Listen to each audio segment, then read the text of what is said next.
Have you ever felt that someone you love and trust deeply, someone you thought you knew completely, suddenly seems different?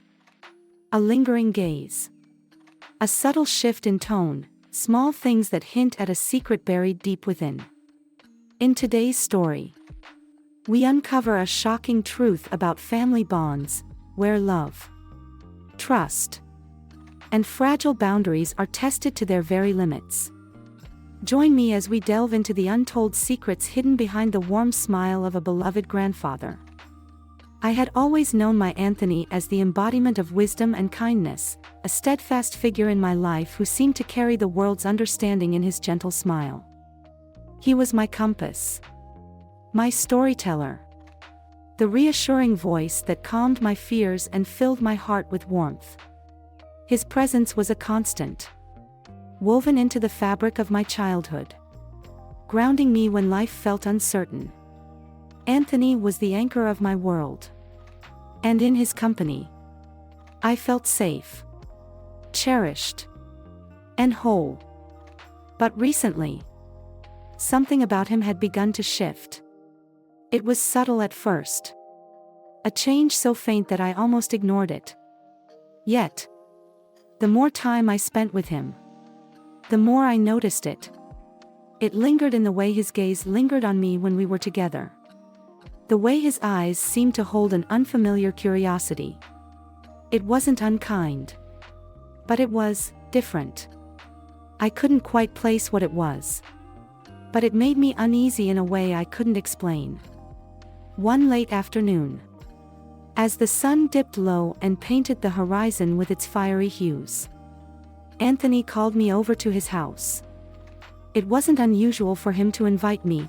He loved sharing stories about his past, teaching me lessons wrapped in anecdotes, but this time, something felt off. His voice on the phone had carried a weight I couldn't ignore, a gravity that made my heart tighten. I didn't know what to expect, but I knew this visit wouldn't be like the others. When I arrived, the air inside his house felt familiar yet slightly foreign. The scent of aged wood and freshly brewed tea wrapped around me, as it always did, evoking memories of countless visits filled with laughter and shared moments. But today, the house seemed quieter than usual, as if it were holding its breath. The wooden floors creaked beneath my steps, their sound unusually loud in the stillness. The place looked the same, the worn rug in the hallway, the photographs lining the walls, the antique clock ticking softly in the background, but an unfamiliar tension lingered in the air. As I stepped into the living room, I saw him sitting in his usual spot by the window, his favorite chair bathed in the soft glow of the setting sun. The garden outside was alive with color, the flowers swaying gently in the breeze, their vibrant hues contrasting with the shadowed interior of the house. Anthony's posture was relaxed, yet his expression seemed distant, as though his thoughts were miles away. He didn't notice me right away. His eyes were fixed on the garden, his face lined with an introspection I hadn't seen before. "Anthony," I called softly, not wanting to startle him. He turned slowly, his movements deliberate, and when his eyes met mine, I felt an odd flutter in my chest.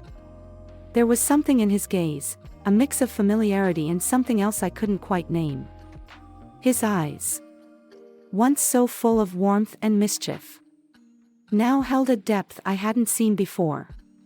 It was as if he were searching for something in me, something unspoken. "Ah, you're here," he said, his voice calm but tinged with an undertone I couldn't decipher. He smiled faintly, though it wasn't the bright, carefree smile I was used to. "Come, sit with me, my dear." I hesitated, my instincts telling me that something was amiss. But I pushed the thought aside and walked over to him. The chair beside his was warm from the sunlight streaming through the window, and I sank into it, feeling both comforted and unnerved. For a while, we sat in silence. The only sounds were the rustling of leaves outside and the rhythmic ticking of the clock. Anthony seemed lost in thought, his eyes occasionally darting to me, then back to the garden. "You've grown so much," he said suddenly, his voice barely above a whisper. "It feels like just yesterday you were a little girl, running around in this very room." I smiled, unsure how to respond. "Time flies," I said, my voice light, trying to ease the strange tension. But his expression didn't soften. If anything, it grew more serious. "You've become such a beautiful young woman," he continued, his eyes meeting mine with an intensity that made my stomach knot. "I've been thinking a lot lately about how much you mean to me." Something in his tone sent a chill down my spine. I shifted uncomfortably in my seat, unsure of what to say. "Anthony, are you okay?" I asked, trying to sound casual, though my voice betrayed my unease. He didn't answer right away. Instead, he reached out, his hand trembling slightly, and placed it over mine. His touch was familiar, yet in that moment, it felt different. His grip was firm but not forceful, as though he were trying to convey something he couldn't put into words. "There's something I need to tell you," he said, his voice trembling ever so slightly. "Something I've kept hidden for a long time." My heart pounded in my chest. The weight in his words was palpable, and the air between us felt charged with unspoken emotion. "What is it?" I asked, my voice barely above a whisper. He looked down at our hands, his thumb brushing over my knuckles in a way that felt both comforting and strange. When he spoke again, his voice was so quiet I had to lean in to hear him. "You're my family. My blood," he said, his words heavy with emotion. "I've always loved you more than anything in this world." I nodded, unsure of where he was going. "I know, Anthony. I love you too." But his gaze didn't waver, and the sadness in his eyes deepened. "No," he said softly, shaking his head. "It's more than that. It's something I've tried to ignore. Something I've tried to bury, but I can't anymore." The room seemed to close in around me, the ticking clock suddenly unbearably loud. His words hung in the air, each one heavier than the last. My mind raced, trying to make sense of what he was saying. But nothing about this moment felt right. My pulse quickened, and I found myself pulling my hand away, the warmth of his touch lingering on my skin. "Anthony, I don't understand," I said, my voice trembling. "What are you trying to say?" He looked at me with an expression I couldn't read, a mix of sorrow and something else, something that made my chest tighten with dread. "I've always had feelings for you," he said finally, his voice barely audible. The words hit me like a thunderclap, shattering the fragile sense of normalcy I had clung to. My breath caught in my throat, and for a moment, the room felt like it was spinning. I stared at him, my mind reeling, unable to comprehend what I had just heard. The words felt like a slap to my face, a sudden crack that shattered my world of familiarity and trust. My body went cold as though the warmth of the sun filtering through the window had been stripped away in an instant. My stomach churned violently, and I fought the urge to recoil completely. This was my Anthony, the man who had raised me, who had been my protector, my confidant, the figure of unwavering stability in my life. How could he say something like this? How could this man, who had always been my rock, suddenly feel like a stranger. I pulled my hand away from his with a sharp motion, as though his touch burned me, and stumbled back a step. My heart thundered in my chest, each beat echoing in my ears as if urging me to flee, to escape the unbearable tension that now filled the room. I wanted to speak, to demand an explanation, but my voice failed me. I stood there, frozen, my mind a chaotic storm of disbelief and confusion. Anthony sat back in his chair, his movements slow, deliberate, as though the weight of his own words had drained him of energy. His gaze turned distant, his eyes no longer focused on me but on some invisible point beyond the room. It was as though he was lost in a memory, grappling with thoughts that even he couldn't fully understand. The warmth, the reassurance that had always emanated from him, was gone, replaced by something I couldn't name, a hollow stillness that made my chest ache. I hesitated before sitting down on the chair across from him, putting the small coffee table between us as though it could serve as a barrier against the strange energy in the room. My hands gripped the edges of the armrests, seeking stability as my mind struggled to process what had just happened. "Come sit," he said after a long silence, his voice softer now, tinged with something like regret. "Let me explain. Please. Let me tell you why I said those things." Every instinct in me screamed to leave, to put as much distance as possible between us. But something in his tone made me stay. There was a vulnerability in his voice, a quiet plea that I couldn't ignore. Despite my fear, despite the cold knot twisting in my stomach, I nodded slowly. "Okay," I whispered, my voice barely audible.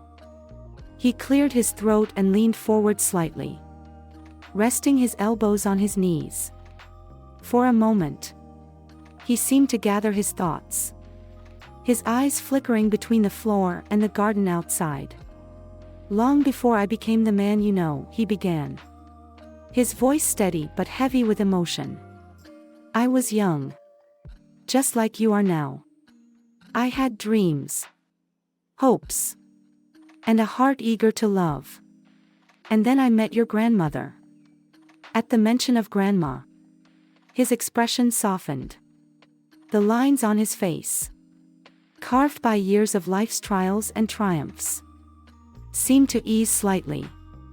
His eyes, filled with sadness just moments ago, now sparkled with a warmth that felt almost tangible. "She was extraordinary," he said, his voice quiet but reverent. "Beautiful, kind, and full of life. She had this way of making everyone around her feel special, as if they were the most important person in the world." I listened, the unease in my chest mingling with a strange curiosity. His words painted a vivid picture of a time long before my own, a time when love was new and vibrant. Despite my discomfort, I couldn't help but be drawn into his story. "We were married for many years," he continued, his voice growing softer, almost wistful. "And those years were filled with moments I'll cherish forever. Your grandmother, she was my everything. She taught me so much. Not just about love, but about life. She showed me what it meant to be truly connected to someone." His gaze drifted toward the window, where the sunlight illuminated the garden in golden hues. "She was patient with me, always understanding. She helped me grow, made me a better man.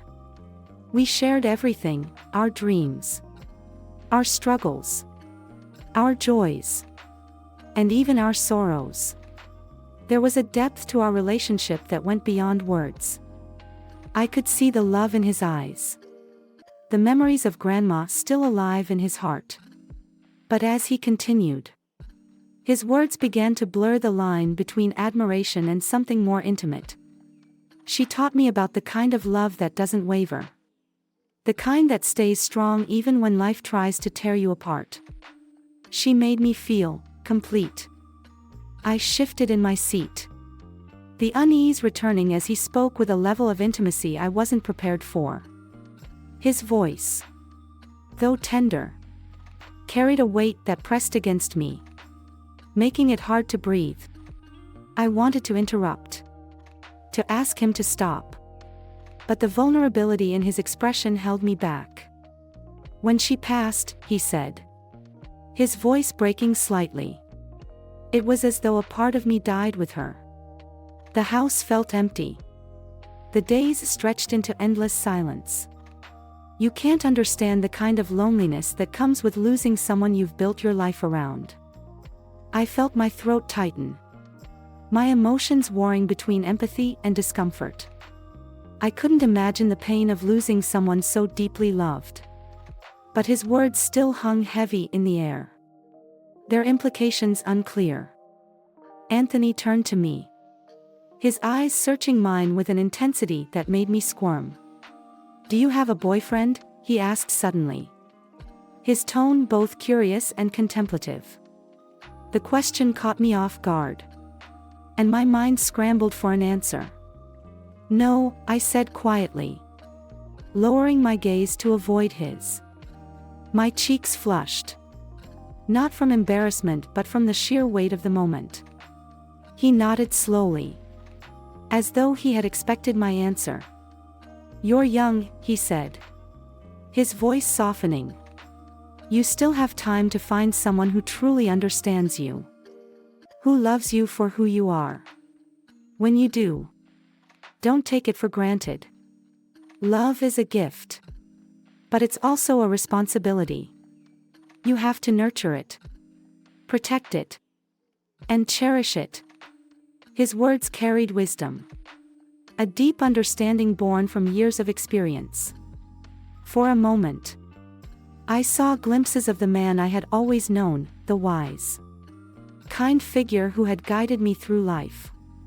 But beneath his words was an undercurrent I couldn't ignore, a tension that made my skin crawl. As he leaned back in his chair, his expression softened, the lines on his face etched with weariness.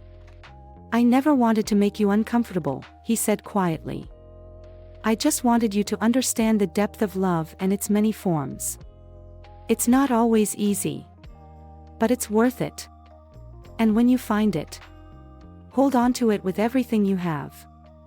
The room fell silent, his words hanging in the air like a heavy mist. I looked at him, unsure of what to say, my heart still racing. The man before me was both familiar and unfamiliar, a paradox I couldn't reconcile. I wanted to believe in the love he spoke of, to see the wisdom in his words. But the unease lingered, a shadow that refused to fade. I sat there, my mind spinning with the weight of his words. Each syllable seemed to carry an unexpected depth, pulling me into a reflection I hadn't anticipated. He had shared thoughts about love that I'd never considered, perspectives that peeled away the superficial layers and revealed something raw, something profound. Love wasn't just the fleeting rush of excitement or the sweetness of shared moments, it was something far more intricate. A tapestry woven with understanding, sacrifice, and connection. Yet, despite the wisdom in his words, an odd sensation lingered in my chest. It wasn't discomfort exactly, but rather an unplaceable unease. As the silence stretched between us, he broke it with a measured tone. "I have a favor to ask." "My dear," he said. I blinked, slightly taken aback. It wasn't often that he asked for anything from me. I nodded, signaling for him to continue. He hesitated, a fleeting pause that felt heavy, like he was searching for the right words to frame what he was about to say. "It's been a long time," he began, his eyes meeting mine with a disarming sincerity. A long time since I've felt the touch of a woman's kindness. But you're different. You're calm. Understanding. And you always listen to me. You've shown a patience and compassion that many don't. You understand me better than most. The unexpected shift in the conversation made my pulse quicken. Though I wasn't entirely sure why. Where was he going with this? Despite my swirling thoughts, I remained silent, allowing him the space to explain himself. I sat there, my mind spinning with the weight of his words. Each syllable seemed to carry an unexpected depth, pulling me into a reflection I hadn't anticipated. He had shared thoughts about love that I'd never considered. Perspectives that peeled away the superficial layers and revealed something raw. Something profound. Love wasn't just the fleeting rush of excitement or the sweetness of shared moments, it was something far more intricate. A tapestry woven with understanding, sacrifice, and connection. Yet, despite the wisdom in his words, an odd sensation lingered in my chest. It wasn't discomfort exactly, but rather an unplaceable unease. As the silence stretched between us, he broke it with a measured tone. I have a favor to ask. My dear, he said. I blinked, slightly taken aback. It wasn't often that he asked for anything from me. I nodded, signaling for him to continue. He hesitated, a fleeting pause that felt heavy, like he was searching for the right words to frame what he was about to say. It's been a long time, he began, his eyes meeting mine with a disarming sincerity. A long time since I've felt the touch of a woman's kindness. But you're different. You're calm, understanding, and you always listen to me. You've shown a patience and compassion that many don't. You understand me better than most. The unexpected shift in the conversation made my pulse quicken, though I wasn't entirely sure why. Where was he going with this?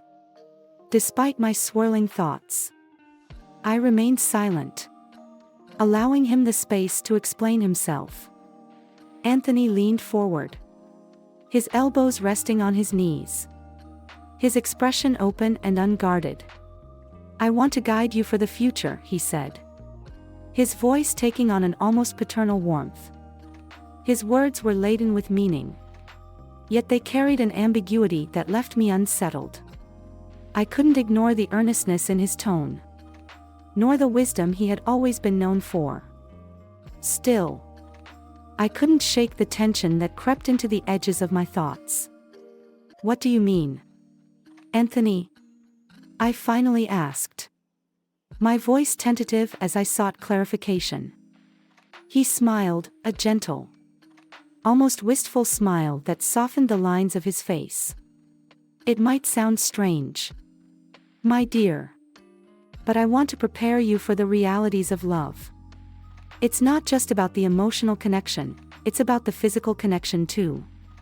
That's an important part of any relationship. One that's often overlooked until it becomes a problem. Over the years, I've learned things that women appreciate. Things that can make all the difference. And I want to share them with you, so you're not unprepared when the time comes. A swirl of curiosity and confusion bloomed within me. His offer seemed well-intentioned, even thoughtful in a way. But it also felt uncomfortably personal. Anthony, I said softly, my voice wavering. I'm not sure I understand. What are you suggesting? He studied me intently, his eyes filled with an almost fatherly concern. I only want what's best for you, he said after a moment. I've seen too many relationships falter because people don't understand each other, because they don't know how to meet each other's needs fully. You're young, and the world can be overwhelming. I want you to have every advantage, to step into your relationships with confidence and knowledge. I nodded slowly, though my thoughts were far from settled. Yet, I couldn't dismiss his sincerity. Then he asked a question that caught me completely off guard. "Are you still a virgin?" The words landed like a pebble dropped into a still pond, sending ripples of discomfort through me. I hesitated, not wanting to lie but also unsure how to frame my response. After a deep breath, I decided to answer honestly. "No, Anthony," I said quietly. "My former boyfriend, he was my first. We were together for 3 months. But things didn't work out. And we broke up." He nodded thoughtfully, his expression neither judgmental nor surprised. "And now?" he asked. "Are you seeing anyone?" I shook my head, a small smile tugging at my lips. "No, Anthony. Right now, I'm focusing on myself, on figuring out who I am and what I want for my future." He leaned back, his posture relaxing as he absorbed my words. "That's good," he said after a moment. "Taking time for yourself is important. It's how you grow. How you learn to truly value yourself before sharing your life with someone else." As his words settled in, I found myself reflecting on the peculiar nature of our conversation. It was deeply personal, perhaps more than I was comfortable with. Yet it carried a sense of care and concern that I couldn't ignore. He paused for a moment, as though he were searching for the right words. When he finally spoke, his tone carried both kindness and gravity. "It's good that you're being honest with me," he said, his eyes steady and unwavering. "Relationships are rarely straightforward. But clarity about what you want and where you're heading is crucial." His words, drawing my attention entirely to him. Then, with a deliberate shift in tone, he leaned slightly forward, his expression serious yet oddly reassuring. "I need to ask you something," he said carefully. "Are you ready to explore new experiences with me? To try something that might take us both out of our comfort zones?" The question, though softly spoken, struck a chord deep within me. For a moment, I hesitated, my mind swimming with 1,000 thoughts. Yet, somewhere beneath the surface of my hesitation, there was a spark, an ember of curiosity that flickered and grew with each passing second.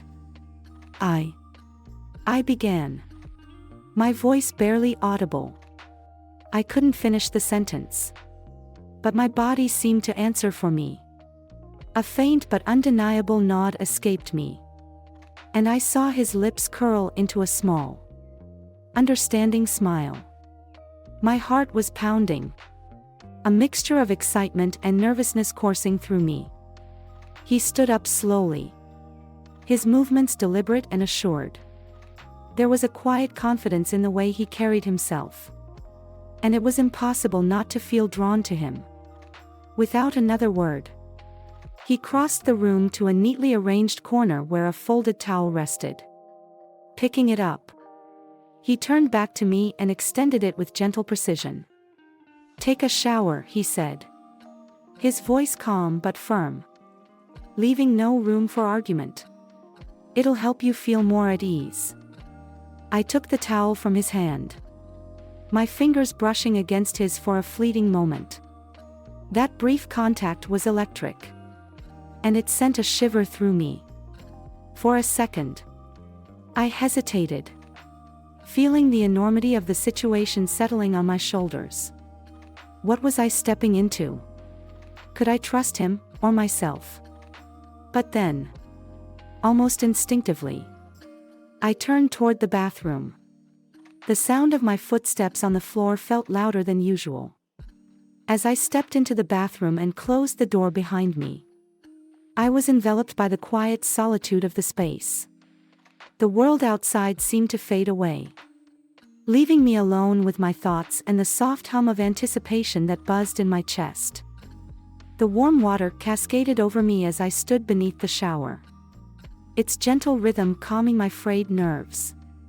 Steam filled the room, curling around me like a comforting embrace, as if to reassure me that I was safe. Slowly, the tension that had gripped me began to melt away, replaced by a strange sense of clarity. When I finally turned off the water and wrapped the towel around myself, I felt different, refreshed. I stepped out of the bathroom, the lingering steam curling behind me as I re-entered the room. My hair clung to my damp skin, and the cool air prickled my senses, a sharp contrast to the heat of the shower. My eyes immediately found him. He was waiting, seated calmly, his gaze meeting mine with a mixture of patience and intrigue. What would happen now? The question pulsed in my mind. But I found that I wasn't afraid. Instead, I felt an unfamiliar sense of excitement, like I was standing on the precipice of something new. Something that could change me in ways I didn't yet understand. I focused on the comforting feeling of being clean and relaxed, letting it calm my nerves.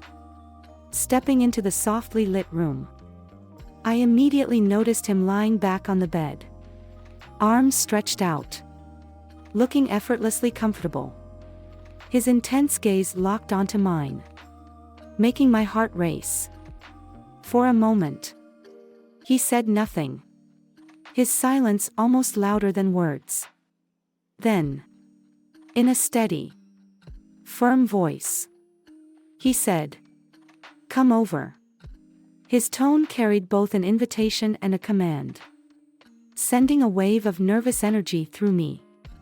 I hesitated, unsure of what he expected. But something inside me urged me forward. Taking a deep breath, I walked toward him, each step deliberate, my thoughts racing as I wondered what would happen next. The room seemed to hold its breath, waiting for whatever was about to unfold. When I saw his banana, it was big and long. He told me to practice with it at his age. I didn't expect him to be so massive.